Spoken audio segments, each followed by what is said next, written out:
Welcome to Louisiana Heartbeats. I'm City Landry, your host for today. And today I have with me Neil Bertrand, who has released his latest book, Dad's War Photos. Now, Neil is a known name already by being the publisher of several cookbooks, but today he wants to focus in on why publishing this book was so important to him. Welcome to the show, Neil. Hi, Sudie. Thank you for having me. Well, we're having this good time together again, and I would like to start off by saying, why is this book so important to you? Why did you publish this book? I wanted to honor my father's memory. When a week before he passed away, he said he wanted me to take care of his Japanese war rifle that he found in the Philippines. Okay. And I said, well, how about if I put it on a plaque or something like that? Oh, yeah, that would be great.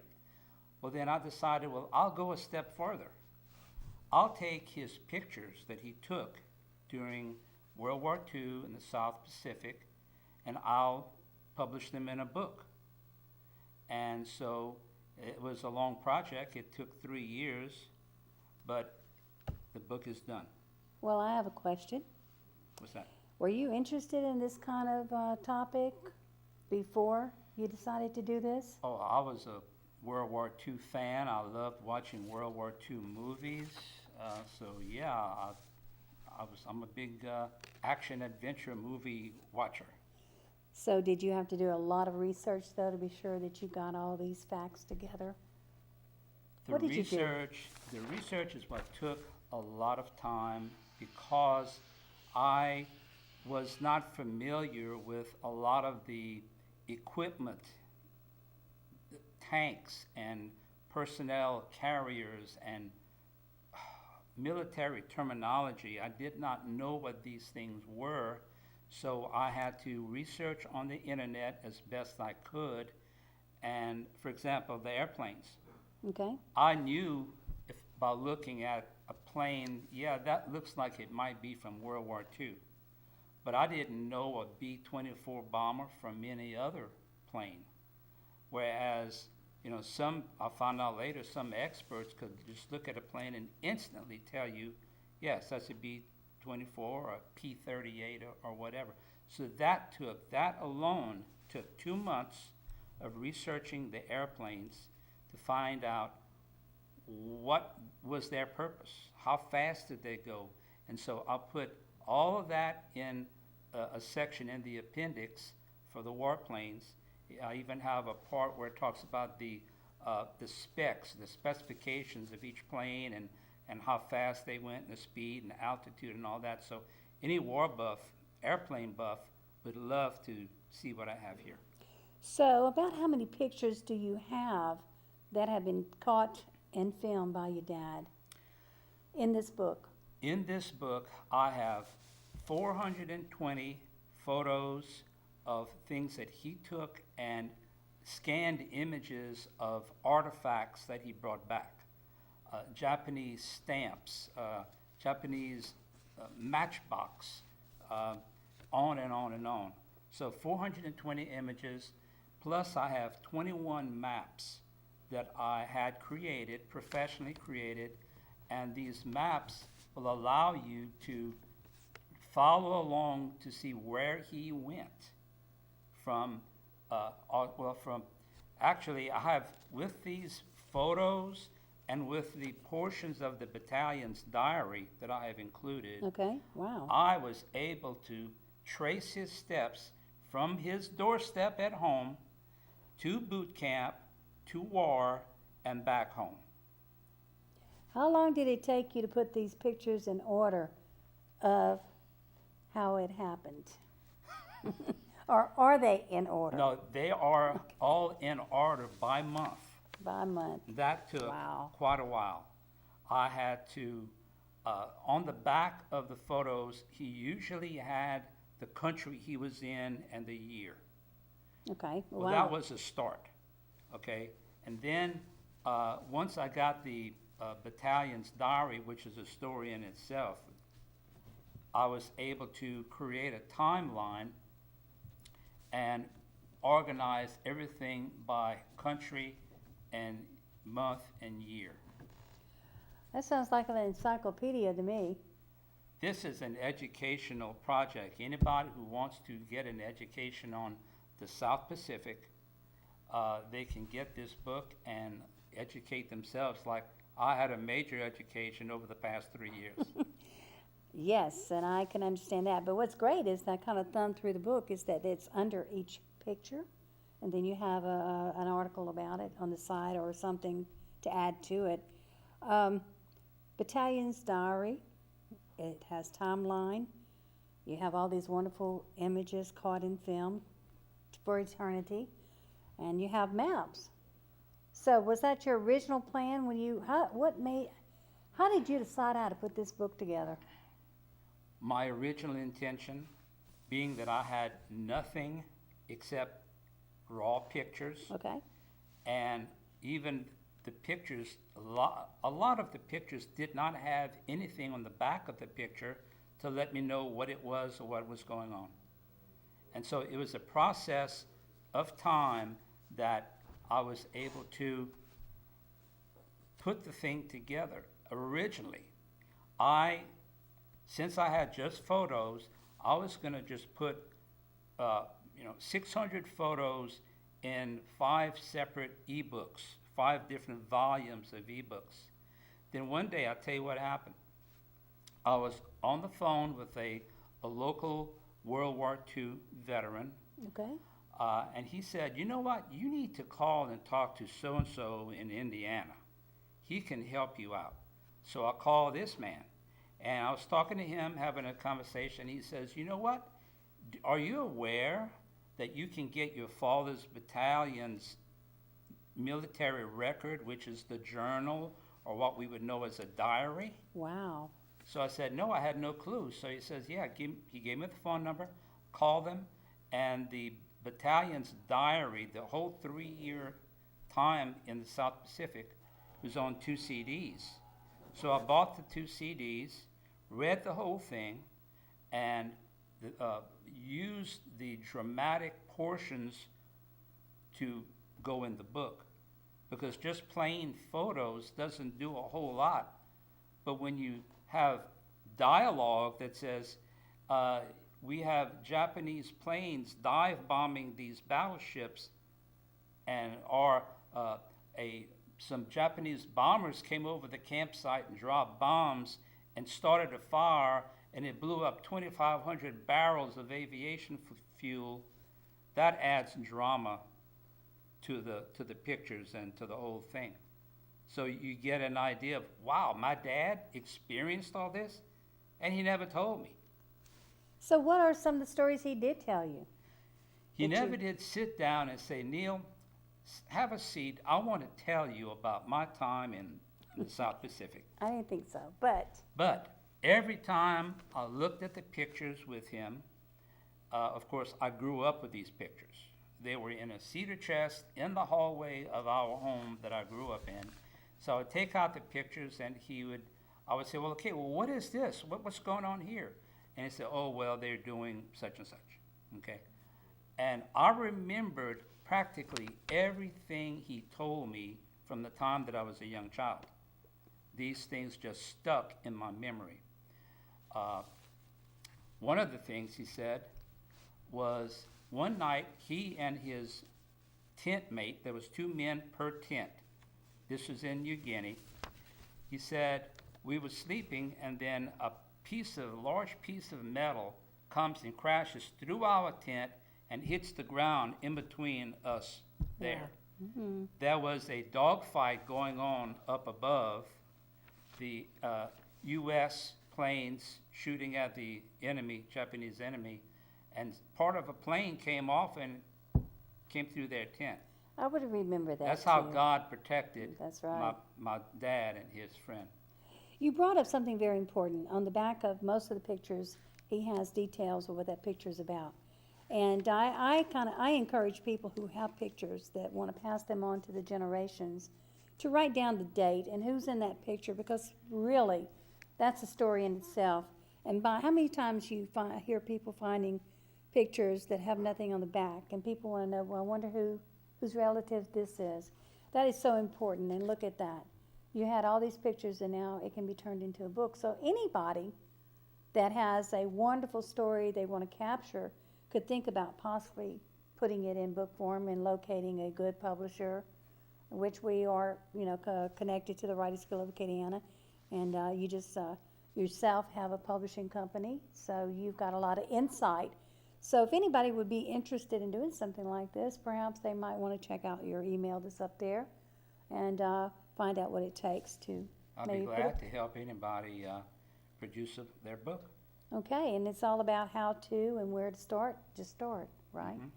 Okay, Neil, what do you think your father would say today if he saw you had actually finally did this? Did he He would- know you were thinking about it? No, he died 14 years ago Okay. in the year 2000.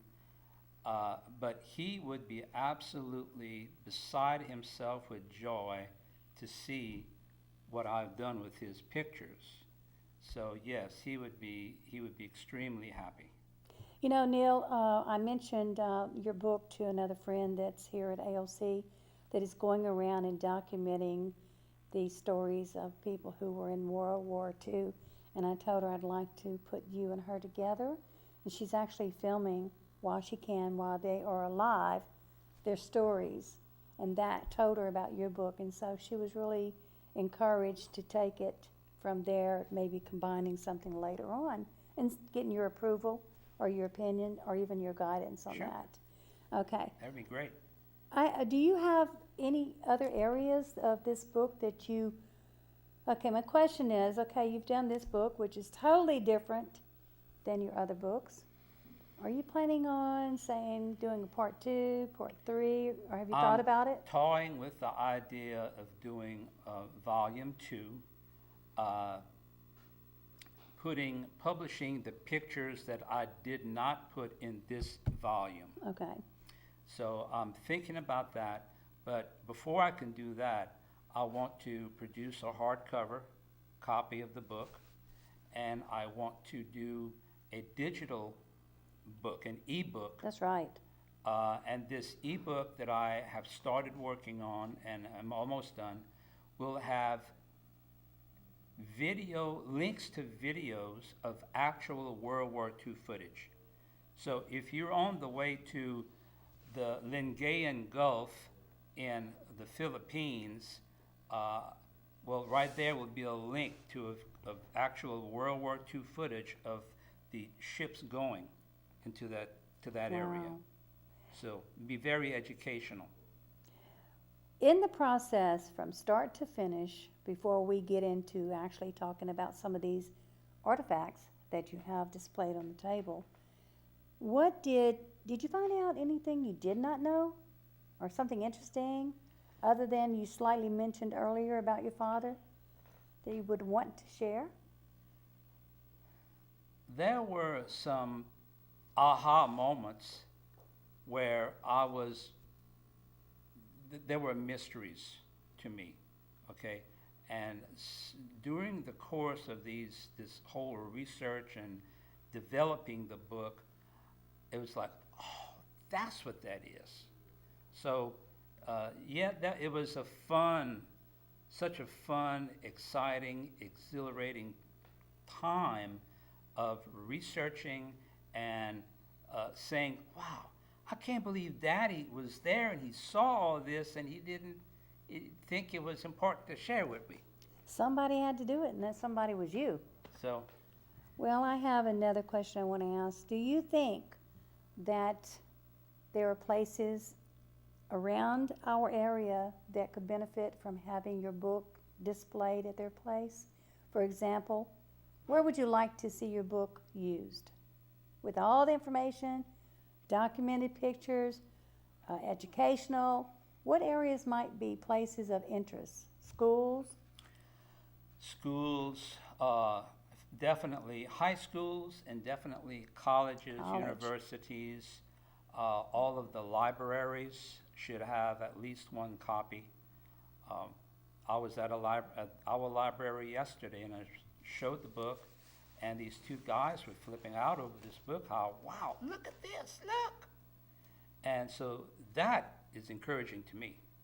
Like the word that I'm hearing more than hardly any word nowadays is when I show my book to somebody, they'll look at it, turn the page, and say, "Wow," and they'll keep going and say, "Wow, look at this." So that's important. So you're to getting me. a lot of encouragement I'm by, getting a lot of encouragement, got a lot of good feedback, and a lot of good feedback from women, which is surprising to me. yes, because I normally would not be interested in something, but a picture tells a story. And we're nosy. We want to hear the rest of the story. 3 years ago, right before I started doing the actual research, I told some friends of mine at a gift shop where I sold my cookbooks, I'm thinking about starting or doing a book on my dad's war photos. And one of the ladies said, "Oh my goodness, nobody's gonna read that." So that was a real big discouragement right off the bat. So, but I plowed through it and overcame her critical remarks, and I would have said the same thing until I saw the pictures. Then I thought I might read more about it, So, you know? I gave birth to a book. Congratulations, Dad's War Photos, actually in publications. That's right. Okay, our special director is going to come out now, and you're going to start. I would like you to share some of these artifacts. I would like to share before that is that the actual publication date Okay, is June 1st, 2015. So you will not be able to buy this book at any of the online locations. but for more information. Except, yeah, from my website. Okay, so if anyone's interested for more information, they can check out your website. Right.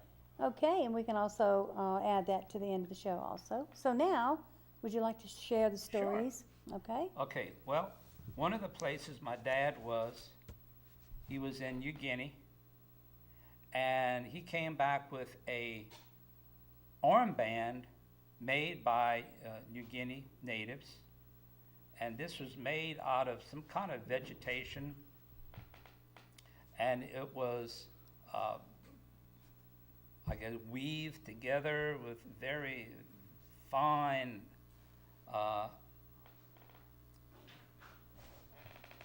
looks very- like some kind of braiding or Yeah. something.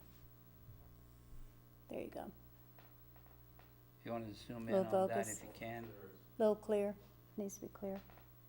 There you go, yay. So that's an armband. Of course, I put it on mine, but it would only go up to here. And then here is a good conduct medal that he earned from the, Lower it. And what's that for? it's called a good conduct medal. So he earned that. And then on the way back from the Philippines, this is what's called trench art. This is a little plane that he made, and if you can tell, it's made out of a bullet casing. Your dad made that. My dad or his friend, but he Okay. brought it back, and it's made out of a bullet casing. They made a little wing here, There you go. and wings in the back, and on the front was a little plastic wheel for a propeller. And if you can believe it, I played with this as a toy when I was a kid, and It survived. it survived my punishing All right. antics with a little toy. This is his actual canteen that he had on his belt. This is part of his gear, and you would hook on the belt there. And you know, I didn't realize this at the time. It didn't really hit me at the time, but when we would go working at the farm, we would fill this up with water and we'd have something to drink. So you were drinking out of something really, really valuable and you didn't even know it. This here, he brought back from the Philippines Go back it up. he brought a Japanese rifle, and here is the bayonet that goes with that rifle. I'm so glad it's not sharp. Well, it's pointed, Well, that's one thing. So anyway, we have this, and I'll be doing presentations and from this point on in military museums, libraries, supermarkets, and I wanted to show you, this is the camera. Let me see if I can open this up. This is the camera that he used. Close up. I'm not going to open it up all the way, but this will give you an idea. Back it up sideways. And this camera here has endured a lot of punishment. He had this with him in his training school, which was in Geiger Field, Washington, next to Spokane, in the wintertime. So it endured sub-freezing temperatures all the way up to the extreme heat, 135-degree temperatures on the island of Biak, What? just off the coast of New Guinea. So this little camera endured a lot of extremes, and I wanted to show you this is the leather pouch. He had this made, and on this pouch, well, the camera went in the pouch, but you can't tell, but he drew a map of the South Pacific here, and so anyway, that's it as far as That's the last of the artifacts. artifacts that I have to show. Okay, well, since you kind of mentioned you're going to be out there speaking on this, would you share with us again where you're going to have that presentation? June is the book release, but we don't want to talk about anything other than what you're going to speak about. Where? Well, on February 14th, I will be at the Opelousas Genealogy meeting at the Opelousas Public Library, and this meeting starts at 10 a.m., and I will be bringing some of these artifacts to show the crowd, and I will be having a book signing there. Okay. And then in April, I will be having a meeting at the Lafayette Genealogy Society. They wanted me to come and give a presentation there. So if anyone's interested in participating or going to these events, they can still find that at your website? On my website. Okay. It's all on my Well, website. we now have 2 minutes left in the show, and we're going to ask, is there anything that you want to say that we did not say before I close out the show? Well, there are, if you do attend one of my presentations, and by the way, I will be doing some presentations around the South Louisiana, libraries, supermarkets that sell my books, and military museums. I have spoken to the World War II Museum in New Orleans. They have expressed an interest Wow. in my book, Awesome. and I would love to go there and do a presentation. So you're definitely interested in being invited to any location that might want to hear the story? Very much so. Okay, well, that sounds great. Well, I can tell you one thing, that it's really nice. Now, I'm going to do something you weren't expecting. By now you should know that. But I do want to congratulate you on being elected the new vice president of the Writers Guild of Acadiana. Well, thank you, Judy. It took some pulling of teeth and Yeah. forcing you to come, Yeah. but I'm excited that you're going to bring to the table whatever you can that will be valuable. At the Writers Guild of Acadiana is where people meet, as you know, and try to learn different things and be with like-minded people. So you're going to bring a lot of new stuff and opinions, I know, I'm glad and to direction, share. and thank you. I'm glad to share with the membership what I can about how to publish a book. That's right, and so we're excited about having you take that position on, and we'll see where it goes from there. But today, we have been discussing the latest release of your publications, which is very personal, very important, Dad's War Photos. So now I'm going to end out the show and say thank you for watching Louisiana Heartbeats, and I'm Sudie Landry, and today my guest was Neil Bertrand, and you're looking at his newest release, Dad's War Photos. Tune in every Tuesday night. It just might be you or Neil that we're showcasing. Until then, if you see something you like, check out our websites, and check out the website that Neil has to tell you more about his story. You have been watching Louisiana Heartbeats. Tune in next Tuesday. We'll see you then.